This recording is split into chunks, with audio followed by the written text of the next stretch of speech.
Good evening and welcome to a nice drop of port. Well, it turns out you can beat Wellington on a good day. Auckland Football Club went down to the capital and took the W back to Auckland. 3 games, 3 wins. I understand we have set a new record. The first 3 games in a maiden A-League season without conceding a goal. Top of the league. It's all going swimmingly. We're already checking our diaries about the grand final. I'm trying to figure out where it might be. I don't think they announced it, but we'll talk about that. Welcome to the guests again. We've got Blair, a port icon, becoming a national icon, I would say. National hero. Given the coverage Blair's got, like we're wondering whether he's going to be getting an advertising deal or something pretty soon. Yeah, I mean, I was playing a little drinking game on my own. Every time I saw Blair, I had to drink, and I was quite tipsy by the end of the game. I have to say, I regretted it. And old Robbie's back there as well.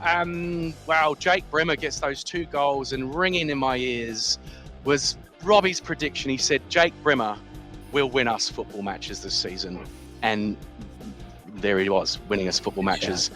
Yeah, and it doesn't happen often well. that my stuff comes true, I'll tell you that. Well, I believe anything you say now, Robbie. Matt's here as well, and it's kind of like, it's like working from home, waiting for the courier driver to arrive with bated breath, as we wait for Matt's ratings and his moments. We're just hanging in there, Matt, for sure. Yeah. Welcome everybody. Awesome to see you. And what another.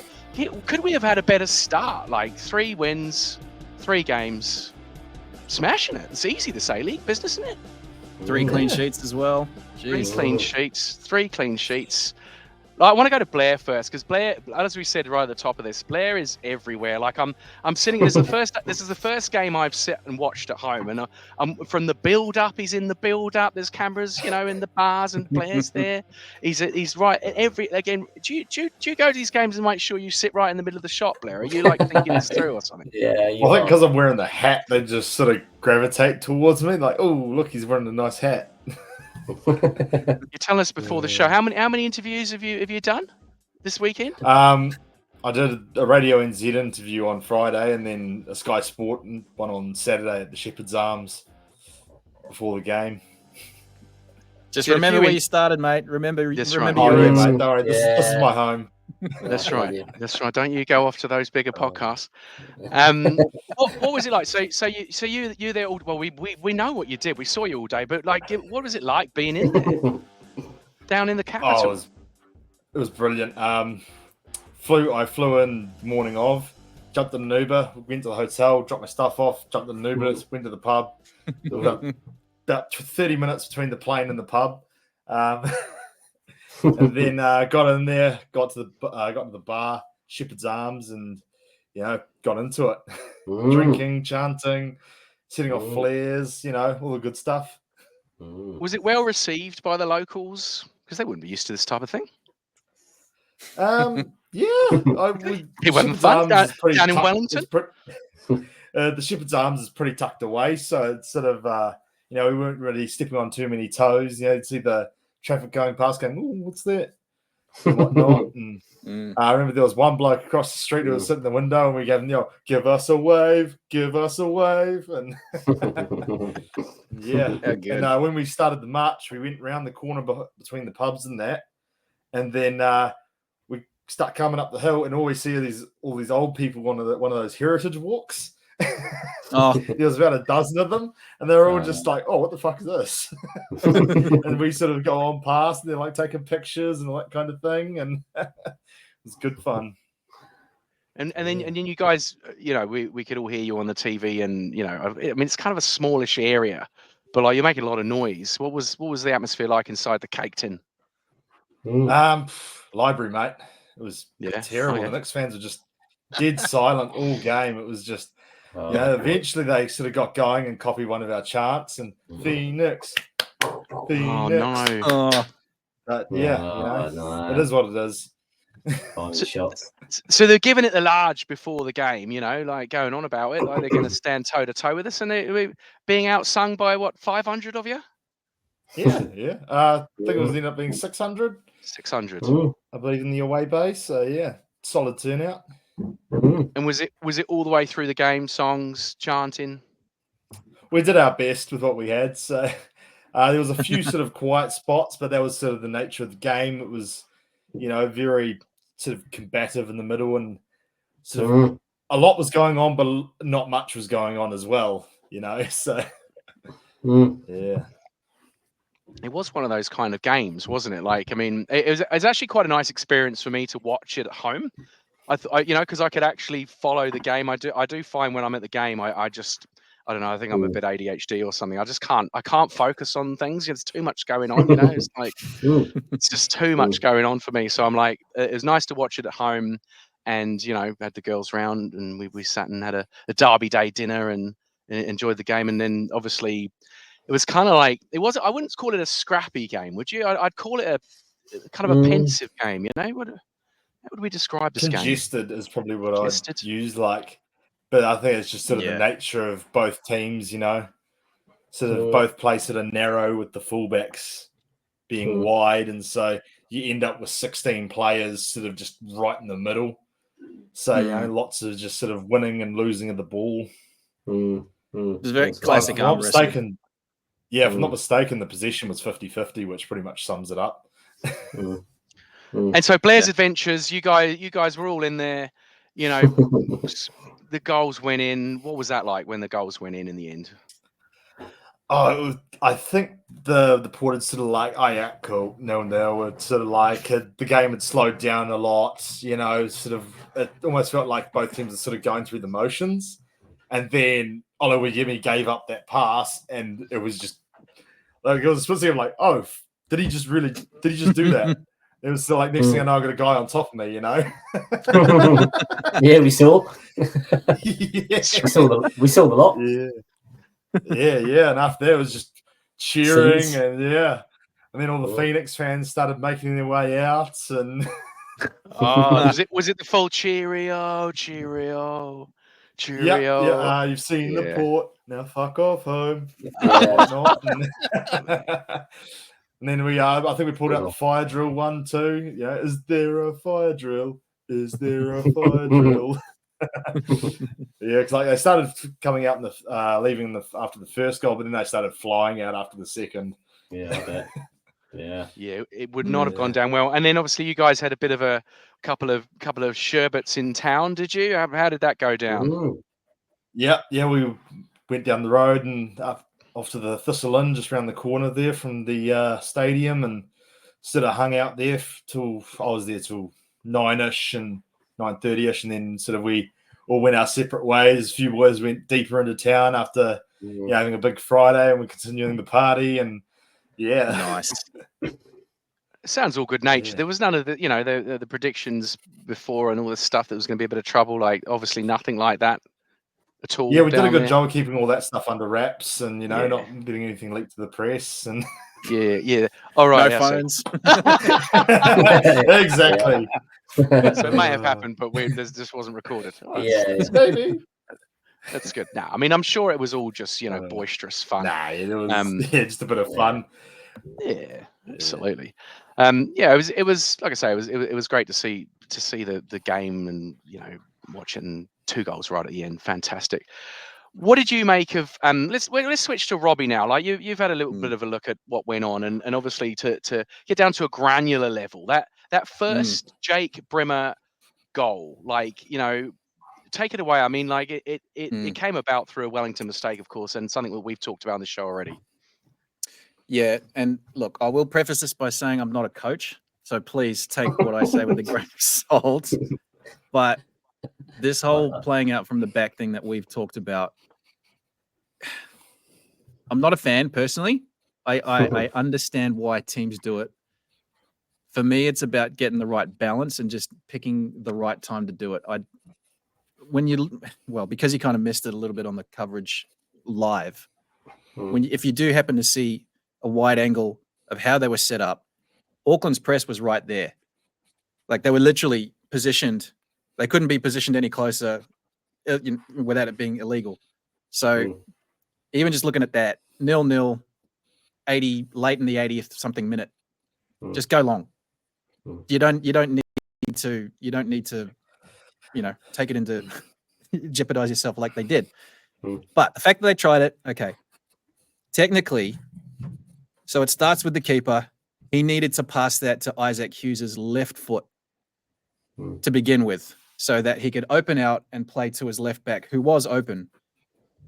There was a mistake on Hughes's part as well, that he received it with his right foot, so he couldn't open himself out, and he played it straight back to Oluwayemi.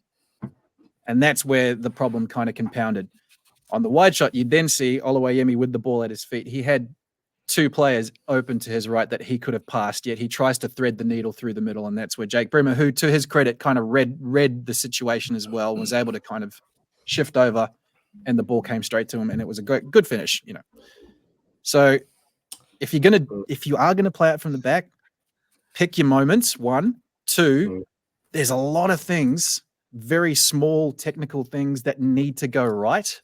Yeah, And there's so many things can go wrong, and you're in such a dangerous One area. thing I will say is Exactly. I mentioned this last week was that, and it did come to happen in the game, was when they did start to struggle against our press and they were hoofing it forwards, they just couldn't win the ball back because you got two 5'7" strikers up against a 6 foot and a 6'4" centre back, Yeah. And like every time they did go long, we'd win it back, and it just created the cycle of Auckland getting forward, losing the ball, wanting to play up from the back, failed to hoof it up, and that was sort of the last sort of 15, 20 minutes. So I can kind of understand Wellington not wanting to go long, because it could have ended the same way, But I think it's just the game situation of it being the 88th minute, whatever it is. Yeah, You're that close to the time end to do anyway. it. That's the problem. I just personally don't think it's the right time. And then, but if you are going to do it, because the Wellington Phoenix actually have done it to some successful degree previously, so they technically can do it. But how they set up and how it actually has to unfold, the pieces have to be exactly right. Like even from the ball placement to where your outlets are placed. Like if Isaac Hughes takes 2 steps back, if he's standing on the byline, he can receive that open and play out. Like if the ball comes in, if he's standing like this and the goalkeeper's out here to his right, he can receive it and open out.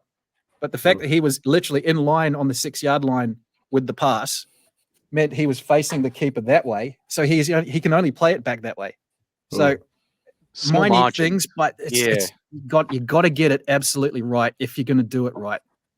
But look, and to Chippy's credit, he said he's not going to change, and I don't blame him, because, like I said, Phoenix can technically do it. They're good enough. They've got the good enough players to execute this. But you've got to get the small things right and just pick your moments, basically. So it wasn't just tired legs; it was more like the positioning was slightly wrong. Well, It could have been a tired mind too. tired tired mindset leg. as well. Yeah, They both played a full 90, so Yeah. Yeah. But anyway, that's my little coaching corner. No, I appreciate that, Robbie. Yeah, I mean, look, I grew up in an era where watching football and they just play it long. You'd never be playing football across the goals anywhere in football. And I will say, just to further back up my point as well, there is one other. I just remembered it. There is one other occasion. I think it was the 77th minute where Oluwayemi plays it out to Scott Wharton, and you can see technically from that he takes it on his outside foot and can play it straight out. That's actually when they created the chance that was it Ishige that hit it? No, it created one. It led to a chance, but if you find that example, that's the template. That's exactly how you do it, and it starts with how the pass is given, how it's received, and then they kind of just went bang, bang, bang, and it led to a chance. So. It's about execution. Yeah, we were talking before the show started, and Blair was saying that Paulson was mixing it up a bit more. Like if it wasn't on, Auckland are not taking the risk and getting it forward. But maybe we've got the guys who are more likely to sort of win the 50-50s up there. Maybe that's why we're happier to play it a bit long sometimes. But yeah, all right. Thanks, Robbie. Yeah, pleasure. It's very, very informative. All right, well, should we move on to Matt and Matt's moments, because he's always got some ratings for us. What did you make of the game, Matt? Like you've watched all three from the the director's box at home there in Mount Albert, and like, you know, From an what do you reckon? elevated position. What do you reckon Yeah. for the game this one? Yeah. Comparison with the others. I'm just thinking, are these Auckland games almost taking up a very similar kind of pattern? Really, I know they got that goal in the first half in the first game, but that second and third game, they're both quite. There's almost is there a theme starting to appear where they keep things extremely tight, don't really give a lot in the first half. I don't remember them creating a hell of a lot in that game against Wellington, and then the second half. I'm going to get to it in a moment when it comes to my ratings, and maybe I should get to it now. But I think the biggest person, my ratings will probably come along at the moment. But I think a lot of it has got to go down to Steve Corica and the decision that he made with the substitutions that he made, because I think a lot of people would have probably been quite happy, maybe from an Auckland point of view, with a 0-0 draw, going up to their place and taking a 0-0 and showing that you can, because they finished second in the league last year. So they've got up to their place, third game of the season, and they've mixed it. Didn't look out of place. So yeah, I think a big shout out to Steve really for what he did. Taking off the players, because I know Brimmer got the goals, but Toomey looked really good when he came off. He did, It was lovely to have different subs coming on and making an impact. Yeah, he was. I thought he made a real difference. Yeah, he was good, wasn't he? So. But yeah, I mean, my ratings, blimey, must almost be a copy and paste job from the. They were slightly. I keep the same names in. I changed the numbers from last week's, but they were slightly. They were higher. They were overall higher. Yeah, I think so. I mean, you've got to get. Hey, we're going to get onto Brimmer. Why not? I mean, he's on a bit of a redemption arc for me, isn't he? Because I thought he was actually quite boring that first game, but he's come off the bench and stuck two in the net. I mean. I think even in my first episode, I said that I don't normally give ratings to people if they've only come on for from 15 minutes down or 10 minutes down. But when you come off the bench and bang two in the net and win the game 2-0 away with your first derby, then De Vries is the one that always stands out, though. I mean, he really is starting to. I mean, with my football team, we made 17 new additions, and even within the first 4 or 5 games, you could really see the players that we're going to look at maybe being players of the season. Who are going to be, if they continue the way they're going, and if they can stay fit for the whole season, they're going to be up there. And I think De Vries is certainly looking like that player. So, but Pawson, 7, basically 7 across the board, isn't it? I think, it's like I mentioned about how the game goes. Verstrati, Verstrata? He just mixes things up, isn't he? He's the ultimate ball winner, isn't he? And as soon as he wins the ball, he looks for a teammate. I like Gillian. I've only given him a 6.5. Probably quite, I was almost going to give him a 6, but I quite like Gillian. We're going to get onto him later, but I still think he's a really good player. I think there's a really good player in there. May did the job. I thought Harrison was probably the better of the 3, kind of moving forward. And then Toomey and Brimmer were fantastic when they came on, particularly Brimmer. It seems like it's so bizarre. It seems like a really settled team. These guys feel like I feel like they look like they've been playing with each other for a while, and it's incredible to think they were just all thrown together 3 months ago. Yeah, there's a pattern emerging. Yeah, really early days. There's patterns emerging for sure. Very few changes from this team each week. Maybe one change. Yeah, that's and the fact that Bimby can still make these changes on whenever, and nothing really changes dramatically. Like it seems to be quite smooth. Whoever comes on during games. But he's played the same 11 3 times in a row now, hasn't he? Which again, no, Brimmer started up. The first Brimmer started the first one. That's right. Yeah, but apart from that, I mean, other than that, it was unchanged this week from last week. I think. Yeah, it was unchanged. It's the 3 at the front that have kind of got a bit of fluidity, haven't they? But really, that 7 seem to be set in stone, don't they? Or the 6, 5, no 7, They just seem really solid. I mean, we've beaten 2 of the better teams in the league. Like Sydney, as we know, are one of the favourites, and the Phoenix. They had a great season last year. But it's not exciting apart from the goals. The style of play is not exciting at the moment. And I watch it. I'm not too worried because we're winning and it's fantastic to win. But it's real solid. They're well coached, aren't they? Yeah. He's definitely coached them in a way. He's definitely set them up in a way that, I mean, have they gone 1-0 down yet? I don't think they have they? We They haven't conceded. conceded We a haven't goal. conceded. That's what I mean. Oh, of course, We're yeah, so that's solid. right. Of course, We don't Can't go look 1-0 down if you don't concede, mate. no, we no, don't, that's we right. don't even So, look like conceding a yeah. goal. So I guess the thing will be when they go 1-0 down. If they go 1-0 down in, say, the 65, 70th minute or something like that, that's going to be interesting. How is he going to change? He's very good at keeping things solid. And, the last two games have been, 88, 90 plus minute winners or something. What's he going to We look can like? kind of say that Sydney was sort of a bit of a run at that. They sort of like, they did get away with it. The goal was overturned, but We were they down still for about did 5 sort of minutes, pull eh? that win out of the fire there. Yeah, it's quite late though, point. wasn't it? And it was still a 0-0. If they walked away with a 0-0 in that game, it probably would have been seen as a success. They dodged a bullet with the VAR and That's right. 0-0. But yeah, that's all I've got. I mean, hey, we're picking holes, aren't we? We're trying to find. We're looking. We're trying. It's to bizarre. find We're even talking like this. We're top of the league. Three games. We're winning, but we're not winning. Well, with it's flair. not that exciting. Yeah, We're not winning every game 5-0. Well, I'm looking at the score from the Western Sydney game, 3-4. It's like we don't look like being involved in a game like that at the moment. I have to say. Do you want to be though? Like the fact that it's that classic kind of Mourinho Chelsea vibe. Would you rather just win, or would you rather go down 5-4? I'm a Spurs fan. I'm the wrong person to ask. Wow, I don't know about the first. That's his only you were option. talking about that.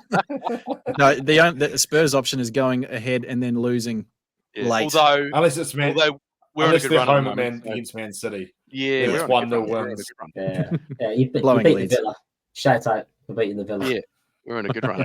But I'm sure these games will come though. Then we'll find ourselves, goal or two down, and then maybe we'll see what Maccas we make. will be an interesting one because they've got a strong attack this season. It seems they're sort of gelled quite well. So it'll be interesting to see how we go against them. That's the thing about this league. That on any given day, a team like, for example, Perth or Brisbane, who are the bottom two sides, can suddenly turn it on and score 3 or 4 goals. It's the beauty of this league. And look, to be fair, this is very much a Corica kind of trait. Be solid and kind of dominate through possession. The game panned out kind of how I thought it would. Auckland would dominate. The Phoenix would be happy to kind of absorb, hit on the counter. I actually think the Phoenix had the better opportunities, but just didn't score. Whereas Auckland didn't really create as many. There were 1 or 2 clear-cut opportunities and a couple of good saves from Oluwayemi. But if you look at the Wellington's chances that they created, I thought that they were gilt-edged. Like they probably even should have. They should have done better. They should have done better. Yeah, did Paulson make any important saves? Was there one? I think he should have scored. Barbarossa should have scored in like the. I know there was a great straight down his throat. He smashed it straight to him, but he should have scored. He should have done a lot better. But apart from that, he should get a header bounced over. Paulson didn't get a chance. Didn't get a finger to that, but that was the best chance of the game. That should have been buried, really. Second best. Well, actually, probably even third best because like both Brimmer goals are sort of served up on a plate. I that just reminded me as well. Like I saw, because I'm lucky enough to get like the archive of camera angles here, and I saw there was the camera focused on the port for that first goal. Everyone was chanting, and then they stopped. It was so good. It was the funniest thing. Like I said before, I think we were just got a bit cagey. It's like, this is going to be 0-0. Like, wait, hang on. Hell yeah, we're 1-0 up in the derby. It was great to see Jake Brimmer score though, and see a little bit of what he's got. And I watched a little bit of the after match interviews and things, and he's got a great narrative as well. He was obviously a great player a season or two ago. He's left his family to come over to New Zealand for this kind of new project. And Fallen Star. They did the celebration because I believe one of his children's deaf. Yes. And so that, when I read that, I was like, and then you listen to this sort of like Aussie guy, and you're like, this guy's an eminently likable, and I think he's going to be a big fan favorite if he's winning games like that. And over here look, doing and it for us. the fact that he's a vice captain as well, like he's pretty highly regarded by I can see Steve why. Clarker and the club. Yeah, after this game, I can see why. Mm. You know, you'd want him in your squad. I mean, you weren't a big fan, Matt, at the start, eh, Brimmer? I mean, maybe you didn't see enough of him. Well, he didn't have a very good game, did he? But it sounded No, like first when game, that first game, I think in the interview at the end of it, he mentioned that I think he down with something. I think he had an illness. No, he was ill for the second game apparently. Oh, was it the second game? Well, he should have said the Yeah. first, because the first game was bloody awful. But yeah, you know, it's a redemption arc. That's what we're all about, isn't it? So maybe he just needed a bit of a maybe he just watched this. He got a kick up the arse. It's just what he needed. You know, some guys you need to bring in and put an arm around and say, you know, it's coming. And some you just need to give a bit of a kick up the arse, and he's had that, and he's ready to go. Yeah. And they were the super subs. Like Toomey sets the second goal up. You know, and that was a penetrative run. I loved the little chip he gave Oluwayemi as well on the way through. Yeah. That's That's right. If right. anyone saw that in the coverage, yeah. Yeah. It was a nice little move, eh? Have that, son. Have some of that. Yeah. But yeah, in the chat, we've just got a Gurgus # release the port cut. So you got to get onto that, Robbie. Yeah. I'll see what I can do. I'll see what I can do. Yeah. It's all on the cutting room floor in there somewhere. Yeah, use it for a socials thing, mate. Like post stuff on socials. Yeah. I can see why the cameras go to you though, Blair. You know, you've got the hat on, and you just look like a little sailor. You know, like because I had like a drawn to row you, buddy. behind me of like 6 or 7 that had hats as well. Yeah, they didn't get what you got though. They didn't get your sort of coverage. Trust me. There's only one big red. Yeah. Well, speaking of New Zealand legends, you know, obviously Paddy Gower, you know, newsman turned Wellington Phoenix kind of like, you know, shouter. He's come out and said, look, hey guys, I hand it to you. Auckland came down and did well, and you know, but I was still going to give you some hell. I'm always going to give Aucklanders hell. And there was some chants going on about old Paddy on the terraces. Blair, don't repeat them. I think they're a little bit blue. We could imagine what he said. Yeah, giving him some stick. Yeah. And so I did contact Paddy and ask him to come on the show this week. And he said he was really busy, and I can see he's busy. He's got a tour going on, and he's like, you know, working for stuff now. But he did say he promises he will come on this show in the week leading up to the next derby. So it'll be really exciting to have Paddy Gower on and give him a bit of stick. Give him a bit of stick. And I mean, anyone that's got a love of football is good enough for me, you know. So we'll look forward to getting old Paddy Gower on Nice Drop of Ports. That'll be exciting. So that game's like 3 games away. So we've got another couple of games. 2. 2. Well, by this week. By this week. We know we're off this week. Yeah. Let's talk a little bit of that. That's how many buys do you get in the season then? Is this like a 2 or 3? I think it's like 3, isn't it? It's at least 2. I think. It'd be at least 2 or 3. Yeah. It's got to be 2. Yeah. And so this is kind of, again, a bit of an A-League thing, you know. I mean, Robbie, what happens to these teams when they get buys? Is there a bit of a pattern of they're a little bit rusty because they haven't played for 2 games and everyone else has had a game, or is there not much you don't notice really? Oh, it's been a few seasons since the buy was a thing. I'm just trying to think how it's panned out so far this season. I think Brisbane round 2 bye, they lost last weekend, but they really should have drawn. Newcastle this week coming off the bye, and they had a great win leading into the round 3 bye. So we'll kind of see how it pans out this weekend. From memory, I think the bye kind of it tends to be a handbrake. Yeah, especially it can't help unless you've got loads of injuries and you've got to get them back. You know, exactly. If it's like a team that's busted and just need an extra week's rest, then that comes at a good time. Or it can be a run of great results, and then all of a sudden you get an extra week off, which kind of kills momentum a little bit. So it swings and roundabouts. It'll all kind of even itself out really come season's end. So just got to deal with it. Yeah, Auckland FC are playing a friendly on November 17th as well. So I see that. So during they'll the keep fit. international break. Keep fit. So. Who they're playing is Yeah. just a local team or something. Just one of the local teams. Yeah. Mm. Yeah, it'd be interesting to see how they come out the break, and then they're away to Maccas on the 24th. So yeah, it's a decent gap. Yeah. Which will be interesting, being the first overseas trip, and not having a decent amount of home fan or decent amount of Auckland support behind them. That's probably going to be their biggest test. And I do actually need to jump in and just spinning back. They've actually equaled the record for wins to start a lifetime, basically. So Gold Coast won their first 3 and then lost their 4th game. Auckland obviously 3 from 3, so can break or can make history next time. Tied, but we're tied. Because I think I said in one of the other shows that was going to be history, but it was tying because Gold Coast did it. Yeah, I saw that. I mean, very good. I mean, it is just a fantastic start. Like, I mean, it's again. I asked this last time. I mean, what's the view over in Australia of like the football people over there? They're sitting up and taking notice of Auckland now, or absolutely. Like and I said it back into last week. Like, everyone on this side of the ditch is talking about New Zealand football, talking about Auckland, and talking in glowing terms.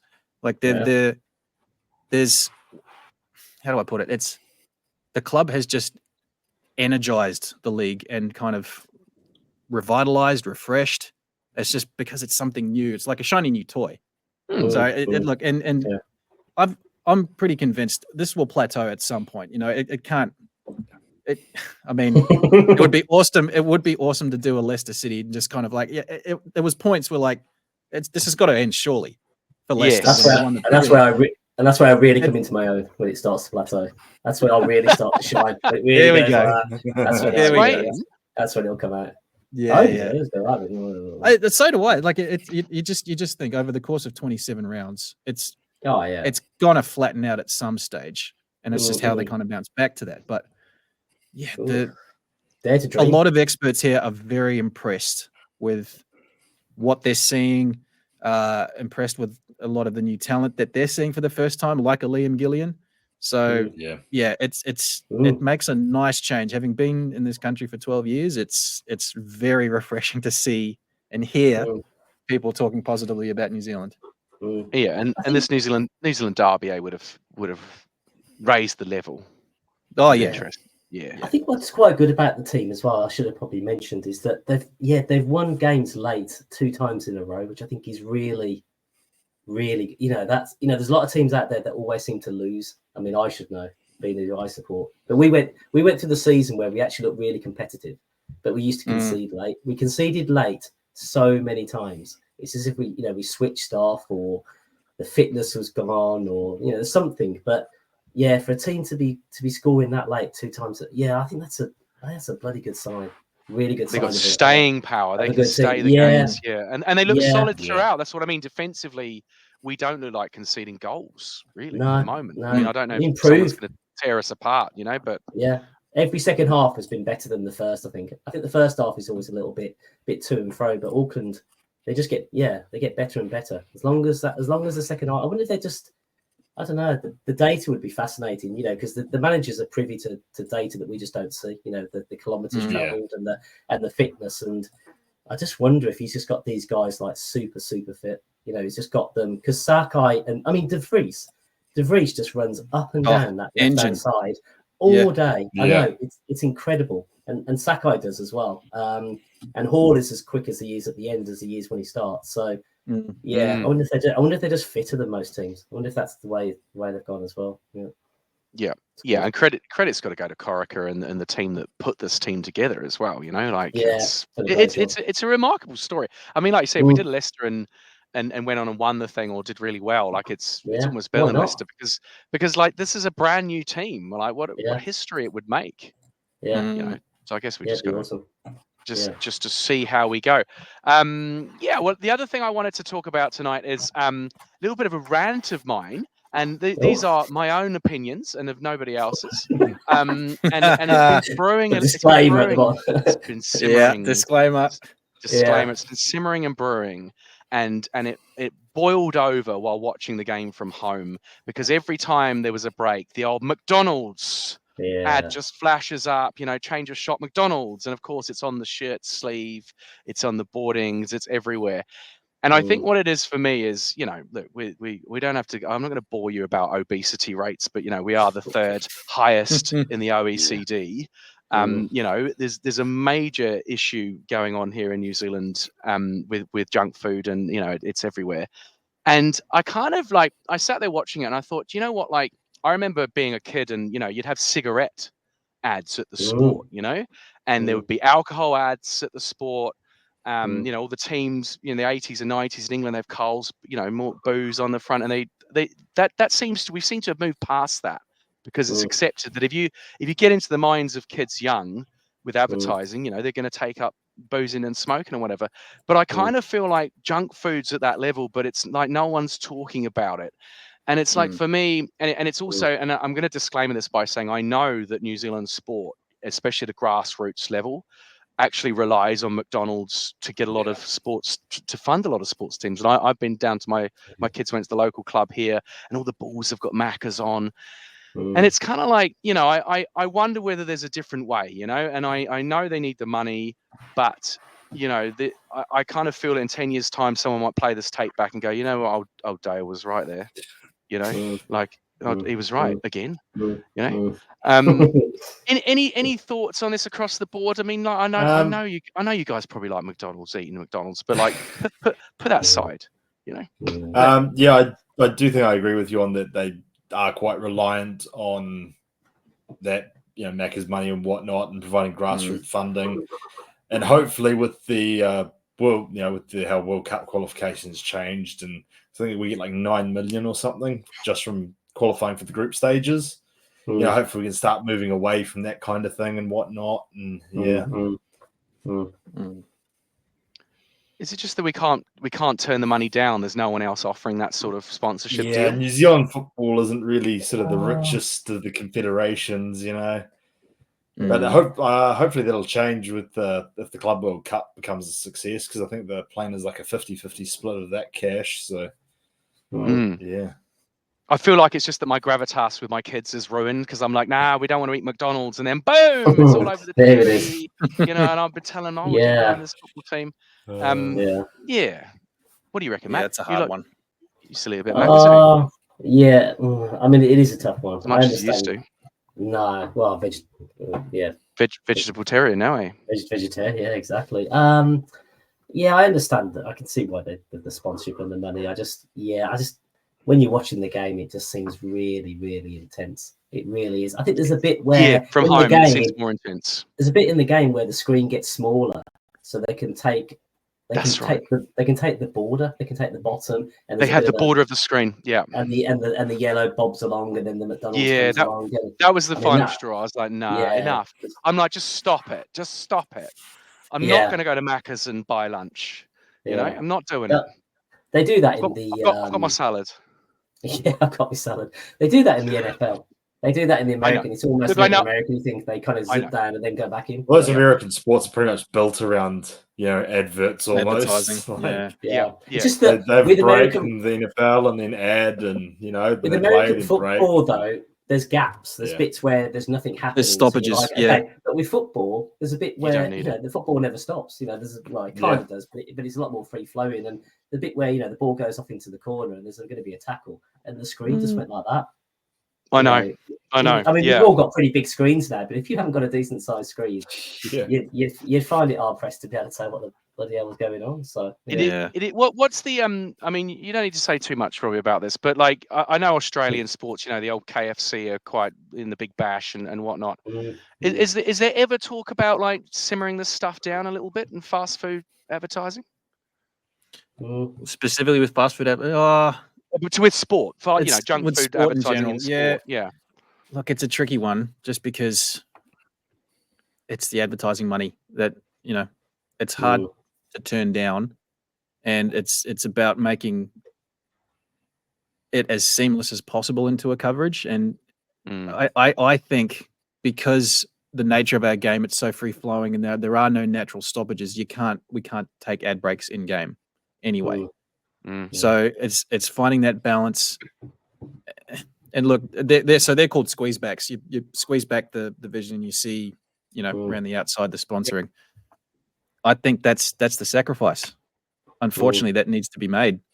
Look, because money's going to be harder and harder to come by year on year.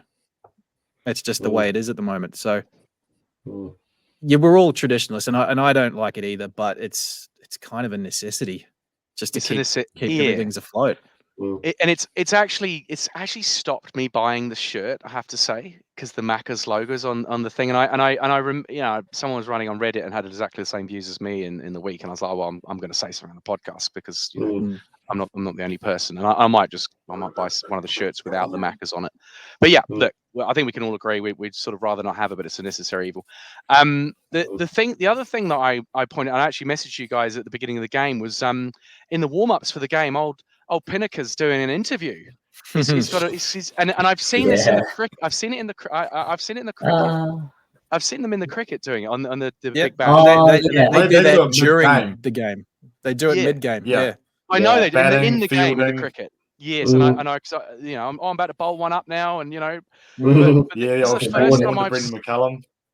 Brendan McCullum used to. It's the first time I've seen it in football because I haven't watched much A-League before, and it was, and I thought it was great because it took me a while to realise what was going on, and then they zoomed in on his mouth, and he's like, it's going to be a tight game, and he just checked. You can hear the like that. Wow, what's that blood sound? It was really cool. I thought, I really liked it. Is that an A-League invented thing, or is that sort of, have you seen this anywhere overseas? I don't know if I've seen it too many times overseas. I know there was very much an innovation brought in years ago, and I think I messaged it to you in the group. This has been around for ages. Welcome to the A-League. Where have I been? No, we generally try to do something pre-game with players, and you get some gold sometimes. I mean, there was one time a game that I produced. I requested Jason Cummings. I don't know if you know about him, Mariners striker, the Cum Dog millionaire. He's now playing in India, but absolute cracking character. Yes, put the player mark on him. That's going to be fraught with danger because he's Scottish. So at least you were better understanding. And the thing is, he did drop an F-bomb live during a player mic chat, but it just sounded so natural. Everyone kind of went, "Did he just?" Yeah, okay, that's cool. Yeah, but you do get some valuable insights. Like we've done it on a goalkeeper before while he's in the middle of doing his warm-ups, which is just quite entertaining and quite. It'd be awesome. Yeah, goalie. Yeah, it'd be great. Yeah, so jump down. Get up again, down again. Yeah, it's very much you got to pick your right. Pick the right targets because sometimes there have been occasions where you don't get anything, which is look, and that'll happen. But this is good behind the scenes. So when you have teams, do you get to put in a pitch for which player you think will be good? Yeah, well, like we'll obviously plan out what we think storyline wise or what we want to talk about, and then we'll kind of target a player. He might be good because this helps our storyline. And then you just work with the clubs and for the most part, the players are generally okay with it. Sometimes, like there have been occasions that they'll take them off mid warm up, which kind of throws things, throws the plan out the window. But yeah.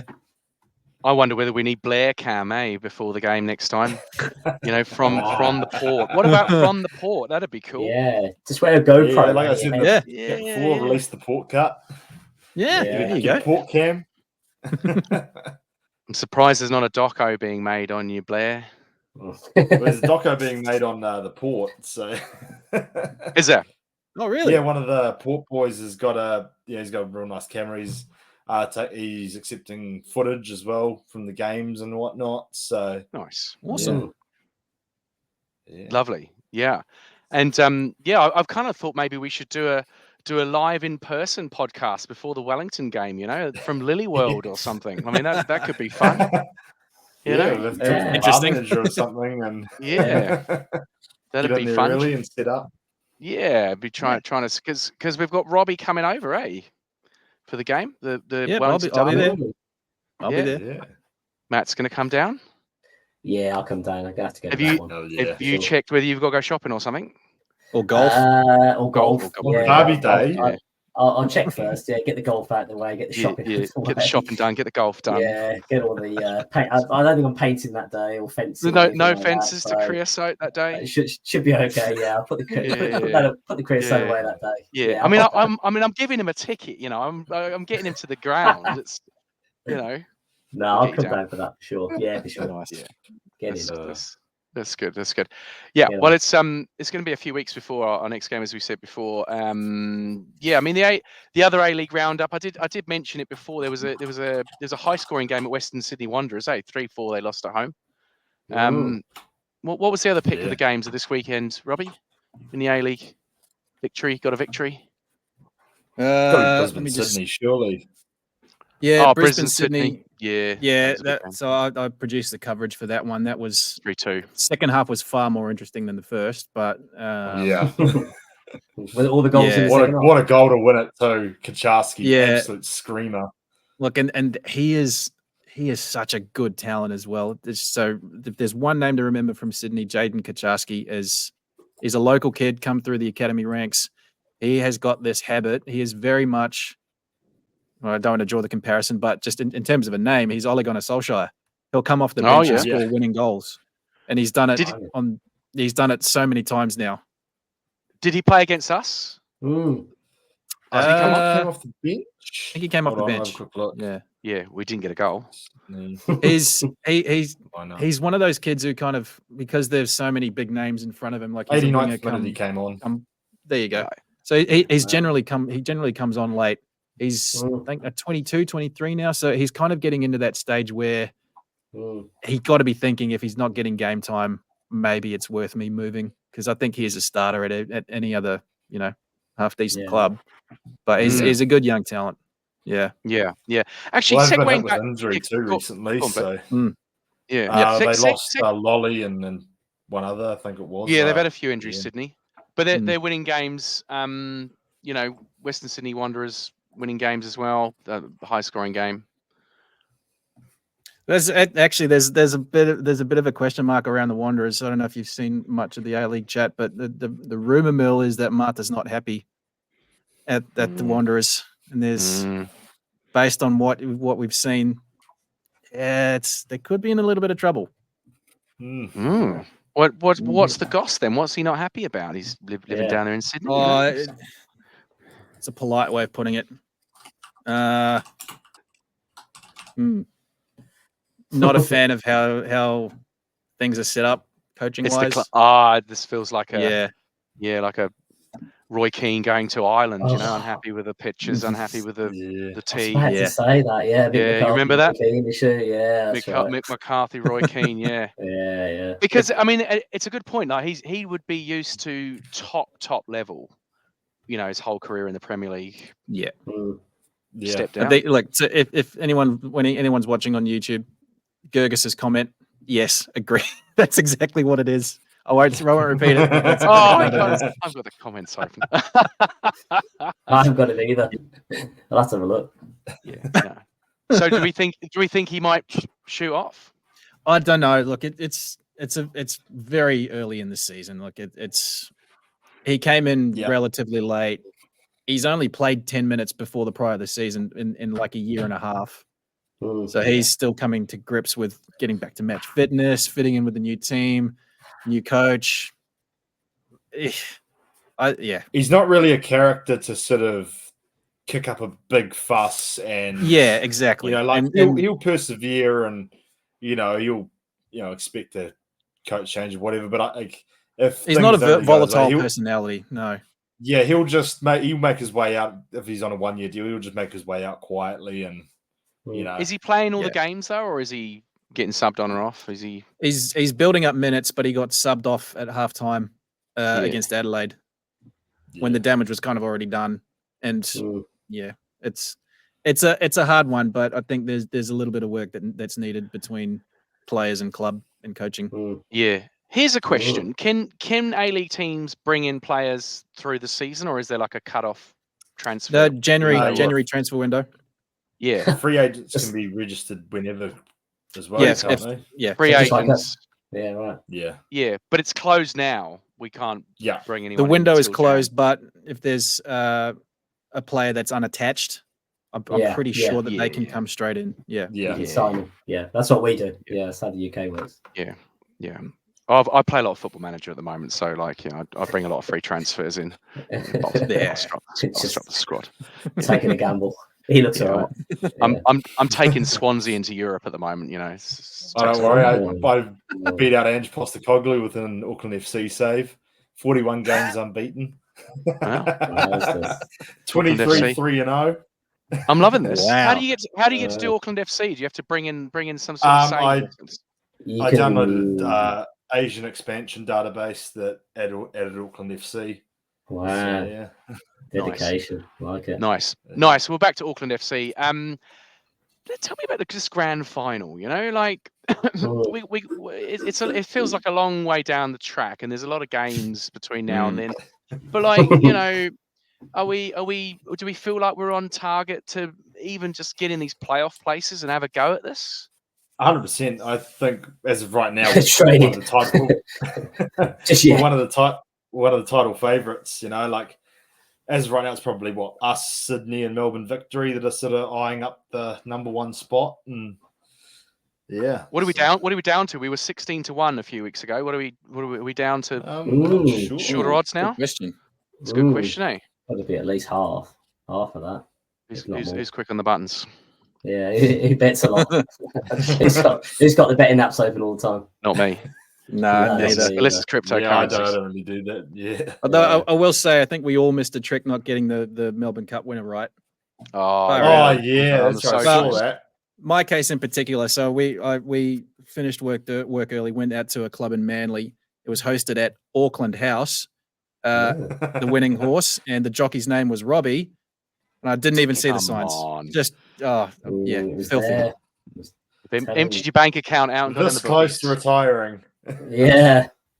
Well, I only had $5 left in my account, so it was a yeah. It was a long shot though, wasn't it? It was like 60 odd to 1 or something. I was reading 101 to 1. Yeah. Yeah, I saw a few of the $100 on it down, and they saw the signs. Yeah, nice. So the grand final, like, where is it? Like, is it always at one place? It's hosted by the highest placing team, so that makes it to the final. So if you end up with like 3rd and 5th in the final, then 3rd place hosts. Yeah, okay. But what about the actual grand I see. So the grand final is you get a home game if you finished higher. And there's no like Wembley-esque stadium, right? So it could be at Mount. The grand final could be at Mount Smart Stadium. In theory, it looked like it was going to be for a while. Yeah, they did try. There was a deal with the New South Wales government to host grand finals in Sydney, which blew up spectacularly. Yeah, because the fans just did not want to borrow that. That was Central Coast's first of their the first of their back-to-back titles. They had to play Melbourne City at the Wanderers' home ground, Combank Stadium. Then sanity prevailed, and the very next season, Central Coast won the rights to host the grand final at Gosford, which is a small ground. Generally, they'll look to play. The rule was previously that if it was a smaller club that won through and one was the higher ranked team, it would go to the bigger venue. Like Central Coast played at the old Sydney Football Stadium one year, I think it was. So the fact that the APL kind of went, they got the right, they earned the right. Yeah. And Gosford, and it turned on one of the greatest occasions, I think one of the greatest grand finals.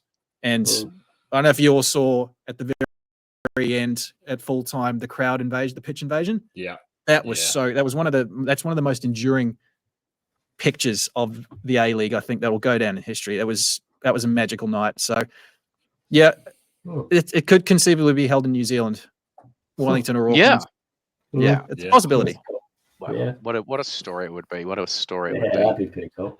And long way to go, though. Auckland is paying $8.50 on Sportsbet here in Australia. Gergis, if there's an award for most comments, I think it goes to Gergis tonight. He's done about a dozen. Yeah. Good on you, Auckland Gergis. paying $9 to win the grand final. And to answer one of your previous questions, Nando is 9 out of 10 in aerial duels. So he has lost one, but he's at 90%, which is one of the highest in the league. Wow. There you go. Yeah. Wow. There He is solid. Him and Dan Hall are solid. I mean, that's like we've said. That's building for the back. Solid ads. We don't look like conceding goals. Wow. So our odds have been slashed in half since last time I looked. We were 16-1. Now $8 or $9 to 1. Incredible. A couple of teams ahead of us. Probably still Sydney, Melbourne Victory. They'd still be the favourites at this stage. I think so. Yeah. Just based purely on squad talent. Yeah. Yeah. They're probably It's the hard to biggest tell threats this at point this of the stage, but season. it's Mariners lost their first 4 on the trot last season, wasn't it? And finished first. And so yeah, you can't people really were calling for the coach's head after that first month. But geez, tune changed pretty quickly. So we're saying Perth for the title then? Perth for the title.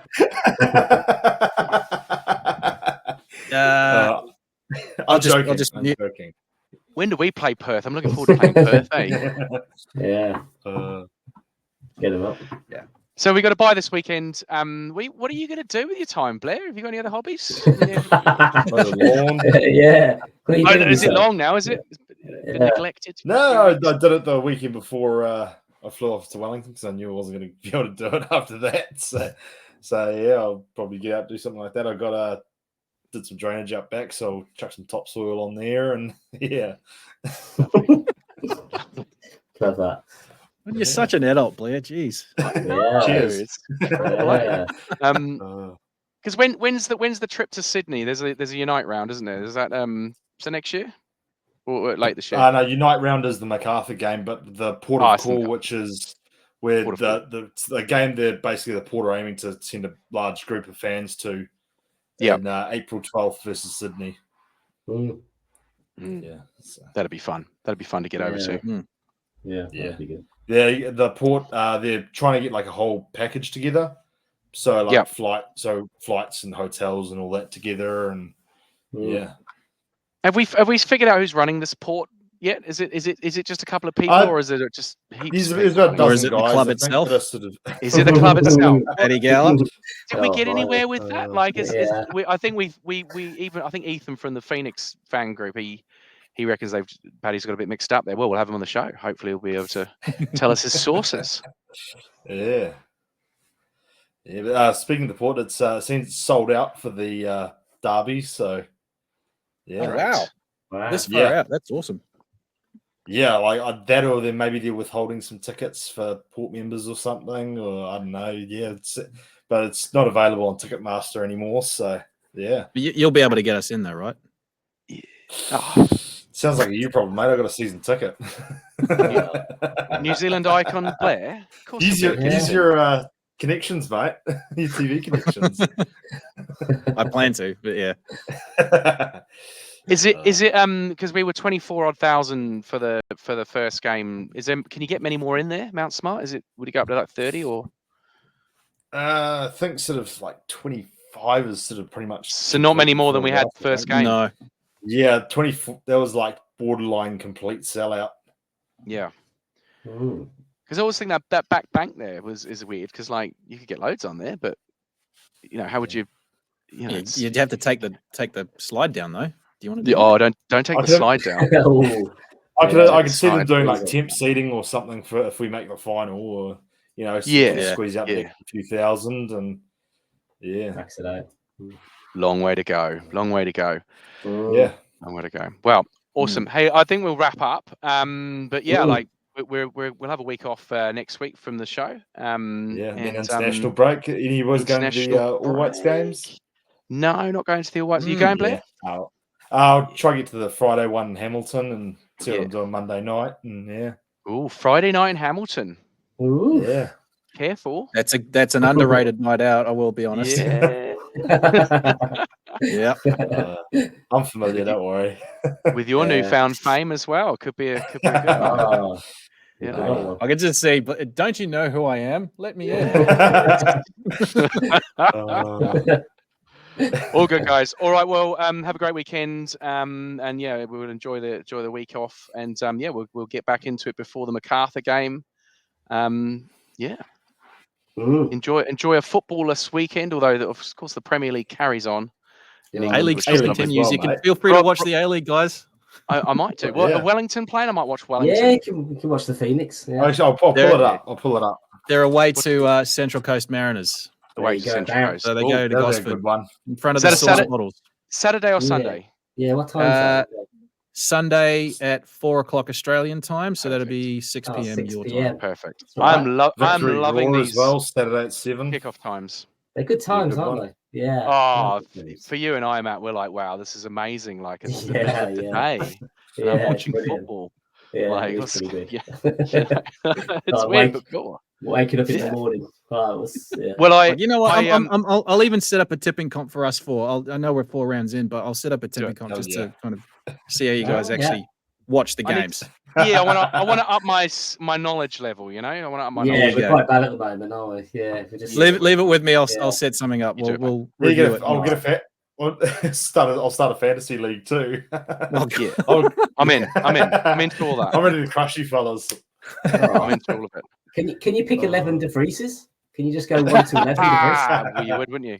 Yeah, I would. A team. I'll- I dream of I'll a team have of DeVries. Paulson as well. He's good. I'll have him. You know, he's not Yeah, any yeah, I any might guys make- in. You might make it. Auckland FC players have been scoring real well. They've been doing bits for me this so far. Yeah. Mm. Yeah. Well, six Auckland players in the All White squad as well with Liam Gillian. We were going to Yeah. mention him. He's got his Hey, first Congrats call to up. him, by the way. Well Yeah, deserved. congrats to Yeah. him. Earned it. Get on, Liam. Love the story. You know, he's come from lower league football in New Zealand. He's getting into Former it. Knicks Academy player too. Mm. Yeah, it's great. Good stuff. All right, guys, thank you very much. And thank you for watching out there. And make sure you give us a like or subscribe. We're up to 99 subscribers on YouTube. I want to get over to 100. And Are we then- doing and anything then- for the 100th? We're giving Blair's head away or something? Dale's going to give them $100 for the Yeah, 100. Howard's Yeah. coming. Party down in Yeah. Huntley, potentially at Blair's. Be amazing. Look forward to it. Hopefully.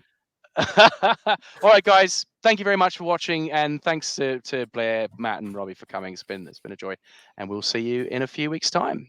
Over and out. Up the port. Up the port. Or-